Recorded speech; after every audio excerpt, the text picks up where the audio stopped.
Welcome to Reddit Confessions. I gave them the best weekend of their lives, right before turning their luxurious haven into a public execution. Our marriage looked flawless on paper. Leah Whitmore, 32, stunning in that effortless, curated kind of way. The kind of woman who wore power like perfume and smiled like she had no secrets. To everyone else, she was magnetic. At home, she was colder than aspen snow. I'm Miles Whitmore, 38. Regional director at one of the top-performing corporate branches on the East Coast. Controlled. Precise. The guy who makes decisions without flinching. Not the type to crumble. Not the type to forgive. No kids. Just rituals. Gym at 6. Coffee by 6:45. Separate calendars, separate bedrooms half the time. We were one of those sleek, successful couples you see in company brochures, sipping wine on rooftops, smiling just enough to hide the cracks. I thought we were coasting. Turns out, she was crashing us into a wall behind my back. The first crack didn't come in a fight. It came in a boomerang. Friday afternoon. Aspen. The company retreat. Our most extravagant yet. High-altitude decadence for 30 executives and their plus ones. Fireplaces roaring, drinks never empty, snow falling like confetti. I was reviewing the company's Instagram to approve the final post for the day when a notification slid across the screen. At Tessa_intern tagged us in a story. I tapped it absent-mindedly. It was supposed to be a group boomerang of the marketing team in the lodge's champagne lounge. Instead, it was two people slipping into one of the executive suites. Just a few frames. Just enough to see who. Leah. Brent. Her laugh. His hand on her back. The door clicking shut behind them. I stared at the screen until it looped again. I didn't react. Not outwardly. I finished reviewing the scheduled posts. I complimented Tessa in the group chat. I told her she was doing an excellent job and to keep capturing those real moments. Then I pulled out my phone and texted the AV team. Need full security cam access. All suites. All common areas. Password reset. Confidential. They replied in minutes. Smiling, I closed the app. I looked out the frosted window at the snow-covered trees, the Golden Lodge lights glowing like something out of a holiday postcard. The perfect scene. The perfect stage. Let the show begin. The next morning, the world looked untouched. White powder layered over pine branches like frosting. Inside, the lodge hummed with laughter, clinking glasses, and the soft thump of boots against hardwood floors. And there she was, Leah, in a cream turtleneck, hair tucked under a beanie, cheeks flushed just enough to look innocent. She kissed my cheek like nothing had happened, slipped her hand into mine like she hadn't spent the night tangled in another man's sheets. Did you sleep well? She asked, sipping her oat milk latte. Like a stone, I said, meeting her eyes. You? She smiled, a little too wide. Best sleep I've had in months. Across the room, Brent Taylor was charming a table of interns. The bastard had the kind of charisma you couldn't teach, boyish grin, expensive watch he hadn't earned, and the ego of a man who thought every woman was just one drink away from regretting her vows. He looked up, nodded at me, like we were teammates. Great work on the Tulsa numbers, I said, walking over, my tone warm, casual. Thanks, Miles. Appreciate it. I scheduled you for a performance review next week. Should be interesting. A flicker of hesitation in his eyes. He covered it with a smirk. Looking forward to it. I patted his shoulder. Enjoy the weekend. You've earned it. He had no idea. At noon, I slipped away from the festivities. The AV control room was down a quiet hallway, behind a door labeled Operations, Staff Only. I typed in the temporary code I'd been given and stepped into a room filled with monitors, cables, and the low hum of server fans. Mr. Whitmore, the text said, startled. Didn't expect. I won't be long. Corporate compliance check. He nodded and exited without question. I sat down, pulled up the footage from last night. Suite 410. Executive floor. The camera outside the door was angled perfectly. Timestamp 9:12 p.m. Leah and Brent. Laughing. Whispering. Her hand grazing his chest. His mouth at her neck. The door opening. Closing. Nothing but silence after. I scrubbed forward. An hour. 2. The door opened again at 1:43 a.m. Brent exited first, adjusting his tie. Leah followed, barefoot, heels in hand. They looked like they'd won something. I downloaded the footage, created a secure folder. Then, just because I could, I muted the sound and looped the footage again. It played like a silent film, a tragedy, or maybe a comedy, depending on how you looked at it. I locked the screen, stood up, and checked my watch. Time to join the team for sledding and hot toddies. Time to play the part of the devoted husband. Time to sharpen the knife while they weren't looking. I swear, I didn't mean to post that. I thought it was my Finsta. Tessa was shaking.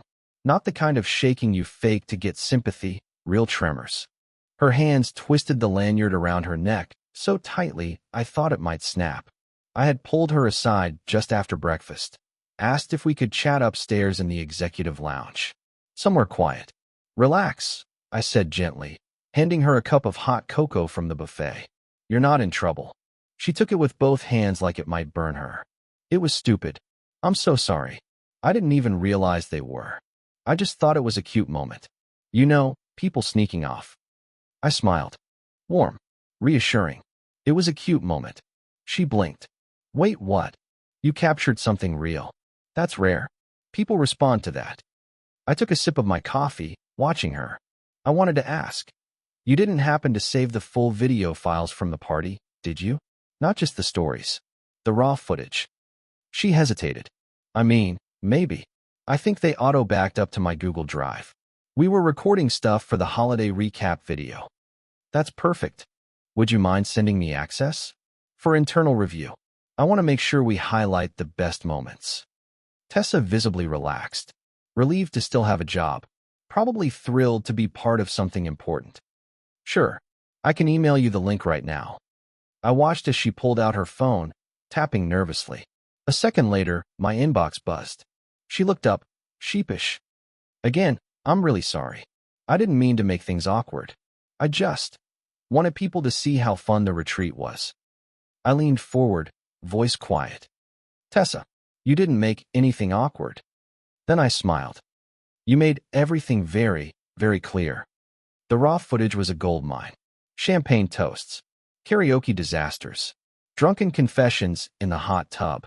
Everything Tessa captured was unscripted corporate chaos, the kind that HR departments pretend never happens. But I wasn't interested in the bloopers.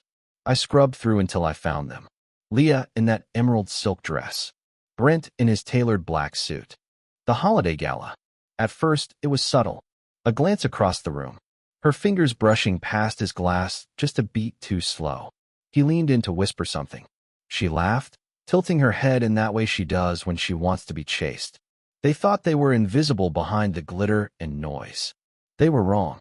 One clip, 37 seconds long, caught them in the corner of the ballroom. Her hand on his chest. His lips brushing her ear. Her eyes closed. Another angle, courtesy of the mirrored pillars, revealed the kiss.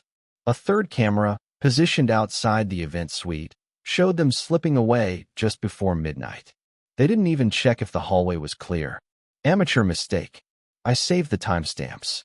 Downloaded everything. Then I clicked over to the security panel. Switched to live feed. Suite 410 again. Empty for now. But I knew they'd be back. I opened a drawer, pulled out a tiny GoPro, and slid it into my pocket. Just in case. I made a spreadsheet. 2 columns. One labeled, will fall. The other, will rise. Under will fall, I typed. Brent Taylor. Leo Whitmore. Darren St. James, VP of Sales, serial harasser. Ellen Zhao, CFO, silent about it all. Under will rise. Tessa Moore. Gina Alvarez. Mark from logistics, quiet, competent, ignored. Me. There's something comforting about organization in moments of chaos. A list is order. A list is control. A list is the first step toward execution. I opened another tab. Created folders. One for security footage. One for financials. One for HR complaints that had been conveniently buried over the last year. Then I opened Slack and scheduled a fake event on the company calendar. Surprise recognition ceremony. Sunday, 4 p.m., main lodge ballroom. Invited everyone. No one questioned it. Why would they? I was the one who usually handled team morale. Awards. Celebrations.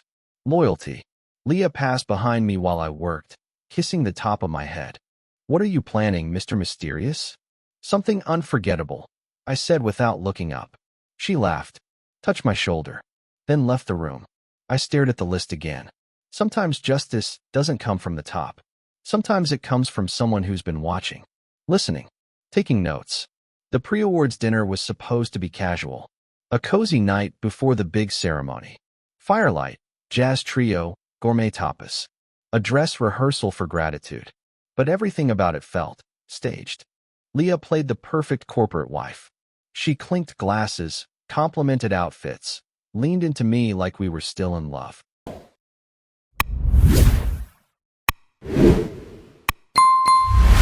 When Brent made a joke about performance reviews. Underneath the table, my phone buzzed. Tessa, footage from the GoPro uploaded. Folder marked 410 midnight. I didn't even need to look. I knew what it would show. I knew how detailed it would be. I looked across the room. Brent caught my eye, raised his glass. Smug bastard. I smiled. Then I stood, tapped my glass.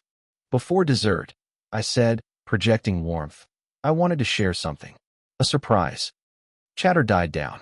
"Tomorrow's award ceremony is getting an upgrade," I continued. "I've decided to add a new category. Something special. Something honest." Leah looked over, eyebrows raised. Curious. Brent tilted his head. "It'll be the final award of the evening," I said. "A tribute. A performance. One that will leave a lasting impression." A few claps. Some laughter. Leah squeezed my hand. "You're always so dramatic." I kissed her knuckles. "You have no idea." Saturday night, after most of the team had gone to bed, I stayed up with the event staff to finalize the trophies.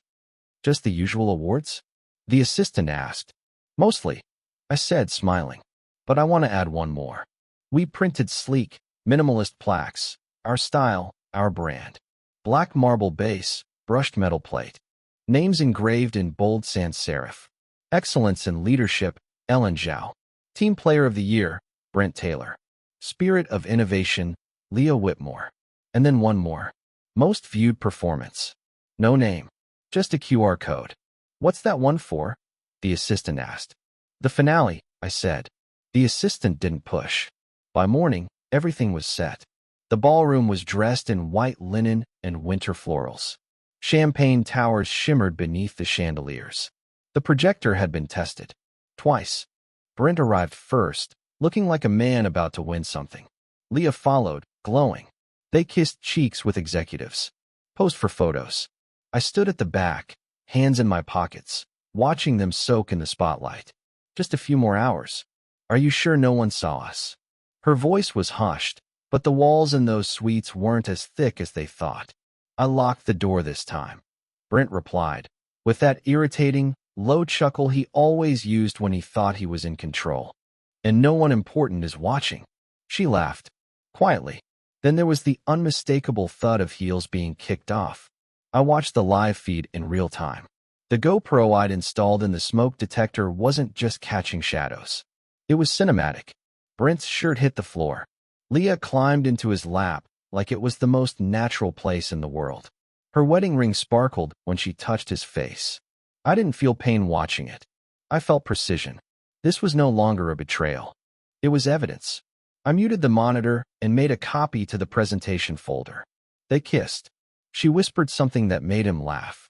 I opened a second window and began editing the order of award presentations. Then I added one more slide. It was black, just white text. Some awards are earned in secret. There's something magical about how people behave when they think they've won. The ballroom was glowing.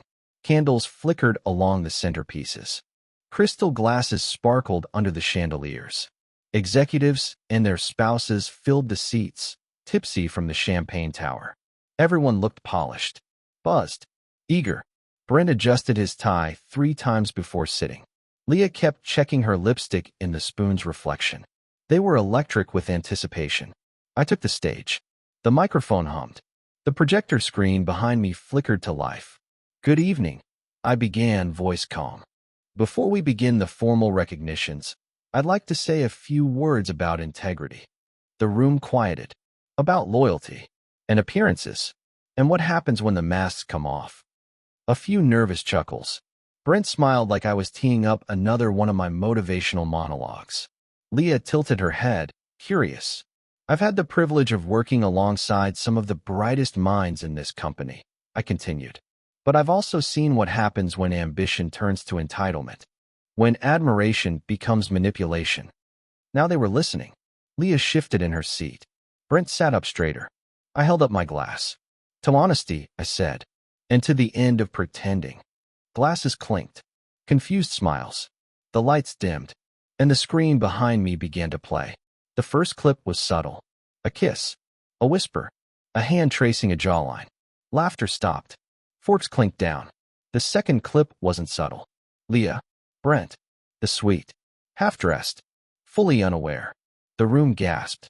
Someone choked on their drink. A woman murmured, "Oh my God." Leah shot out of her chair. Brent froze. "Turn it off," she screamed. Brent lunged toward the stage. "You're insane, Miles." I stepped aside, let him pull at the HDMI. Nothing happened. Brent yanked the HDMI cable. Nothing happened. The screen stayed live. Wireless. He turned, confused. Furious. "Turn it OFF." I didn't. Because that's when the GoPro footage kicked in. A perfect, high-definition shot of Leah straddling him on the lodge bed. Her face, visible. Brent's voice, crystal clear. The sounds, unmistakable. Silence fell like a hammer. Then came the gasps. Then the phones. Everywhere, phones. Pulled from jackets. Clutched by manicured fingers. Recording. Capturing. Immortalizing. No, no. No, no. Leah was crying now. Hands shaking. "Get security." Brent shouted. "This is harassment. He's unstable." Too late. The QR code trophy, most viewed performance, was already being scanned. A dozen people now had the link. The clicks started multiplying. I reached into my jacket pocket and unfolded a piece of paper. Held it up. "Brent Taylor's resignation," I said calmly. "Signed last night. Dated today." Brent's face turned bloodless. "What the hell is this?" he hissed. "Insurance," I said. I turned to the HR director. "Please add this to his file." She nodded slowly. Then, louder, "Brent, we'll need to speak with you immediately after this ceremony." The crowd shifted. Laughter, cruel and awkward, started to ripple from the back of the room. The CFO turned to Ellen Zhao. "Did you know about this?" She looked pale. "No." Someone whispered, "Check the expense reports." Brent backed away from the stage. "Leah," he hissed, "say something." She was crying now, mascara smearing, mouth trembling. I didn't know he'd. I didn't think he. You didn't think I'd catch you?" I said, voice quiet. She looked at me like she was seeing a stranger. Because she was. The husband she thought she had. The passive one. The quiet one. The man who would never fight back. He died the second she let Brent inside that suite. I looked out over the crowd. "Thank you," I said to the stunned room. "That concludes our preview. Let's move on to the official awards." The aftermath wasn't silence. It was chaos. Executives whispering furiously. Eyes darting. Phones vibrating nonstop. People stepping outside for air, but really to text friends, spouses, maybe their lawyers. The elegant illusion we'd all been living in just cracked like glass under a stiletto. Leah tried to run. Literally. Heels in hand. Mascara smeared. She bolted toward the exit of the ballroom like shame was something she could outrun. Someone called her name. She didn't stop. She slipped on the marble floor and caught herself against a waiter's tray. Brent didn't move. He just stared down at the stage like he was still waiting for it to be a prank. A bad joke that someone would laugh about any second. Then the CFO walked over to me. Ellen Zhao. Usually unshakable. Today, visibly sweating. "We need to talk. Now." I handed her a file. Already prepared. Audit of Brent's expense reports. Line items that don't exist. Conference bookings that were never real. Flights for a consultant who was, shockingly, Leah. She flipped through the pages. Her face went cold. "And these?" she asked. "Email logs. From Leah's company account. She tried to report me. Claimed I was emotionally abusive. trying to position herself as a victim. The timeline coincides perfectly with when Brent's name started showing up on the board's radar. A moment of silence. Then Ellen snapped the folder shut. HR will handle this. Brent's out. Effective immediately. Leah will be dealt with. She turned, heels clicking hard against the floor. Across the room, the HR director was already standing. She looked right at Brent. "Let's talk," she said. He opened his mouth, closed it, nodded like a child being called to the principal's office. I watched him walk away, shoulders suddenly smaller, head low. Tessa was standing by the back doors, eyes wide, silent. I walked up to her. "You okay?" I asked. She nodded. "Are you?" I smiled. "Better than I've ever been." Someone clapped. Then another. Then 3 more. Soon, the whole room. Not loud, not raucous, just enough to mark the shift. Enough to say, "We saw what you did, and we won't forget it." The awards ceremony resumed. Awkwardly, hesitantly, like everyone had forgotten what celebration was supposed to feel like. I handed out trophies with a smile. Not forced. Free. When Brent's name was called for Team Player of the Year, there was no applause. He was gone. When Leah's name was read for Spirit of Innovation, the plaque stayed on the table. No one moved to accept it. I saved myself for last. I stepped back up to the mic. "Before we close," I said, "I have one final announcement." People shifted, looked up. "I won't be returning as regional director." Murmurs. Confused. Curious. "I've accepted a new position with a competitor. One that better reflects my values. My vision." Someone gasped. Ellen Zhao stood, face unreadable. "Oh, and I'll be bringing a few of our best team members with me." I looked directly at Tessa, then at Mark, Gina, 3 of the most underappreciated employees in the room. All 3 looked stunned. Then, smiling. "Effective immediately, our contracts are in place." Phones came out again. Everyone suddenly trying to look busy, not implicated. "I want to thank each of you," I continued, "for showing me exactly what this place is, and what it'll never be again." There was a long silence. Then clapping. Real. Loud. Cathartic. And as it echoed through the marble hall, Brent was being escorted out of the lodge, suitcase in hand. Leah was nowhere to be seen. And I walked straight out the front doors, into the snow, coat open, not even cold. For the first time in years, I wasn't carrying anything. Not her. Not the job. Not the lies. Just peace. Leah called. Emailed. Texted. Left voicemails. Switched to a second number when I blocked the first. Tried the front desk of my new office. Even messaged my assistant on LinkedIn. "Can we talk?" I didn't mean for it to happen like this. I was lonely. "I miss you." I didn't respond. Not once. She didn't want reconciliation. She wanted reputation control. The story was already out. The footage circulated. Not just the affair, but the financials. The whisper campaign. The way she tried to spin it all into victimhood. That was what really ruined her. HR launched an internal investigation. She was put on administrative leave. Her fancy corner office? Empty by New Year. Brent tried to sue. Claimed defamation. Emotional distress. Breach of privacy. His attorney dropped him after a week. The footage made it too clear. The financial records sealed it. He'd falsified expenses, stolen intellectual property, and lied on multiple compliance reports. He lost everything. Meanwhile, Tessa got promoted. Outstanding documentation, they said in the official email. She cried when I told her the news. "No one's ever taken a chance on me," she whispered. "You earned it," I said. "Just keep your phone charged." The company's reputation took a hit, sure. But the team I brought with me? We rose fast. New firm. Better leadership. Healthier culture. We weren't just surviving. We were building something. The messages from Leah eventually stopped. The silence she left behind wasn't empty. It was peaceful. 1 year later. Same lodge. Same snow. Same golden lights flickering across the pines.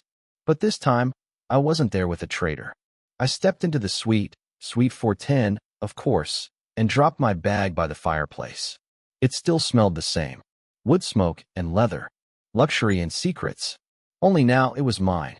She walked in behind me. Dark curls, leather gloves, sharp wit. Her name's Elise.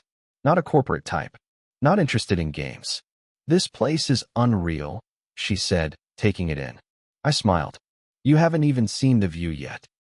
We stood by the balcony, looking out at the snow-covered valley. She wrapped her arms around me from behind. No pretense, just warmth. In the distance, guests gathered for this year's retreat. Same weekend, same schedule, but a different company now. One I helped build. Tessa's running marketing. Mark's head of operations. Gina just landed a Forbes feature. We didn't just survive. We changed the rules. Leah never resurfaced in the industry. Word spreads fast. Brent? Last I heard, he was working freelance, mostly on Fiverr. I poured 2 glasses of whiskey. Handed her one. We sat by the fire. Outside, it began to snow again. What are we toasting to, she asked. I looked at the flames. Then at her. To getting everything they thought I'd lose. Clink. Fade to black.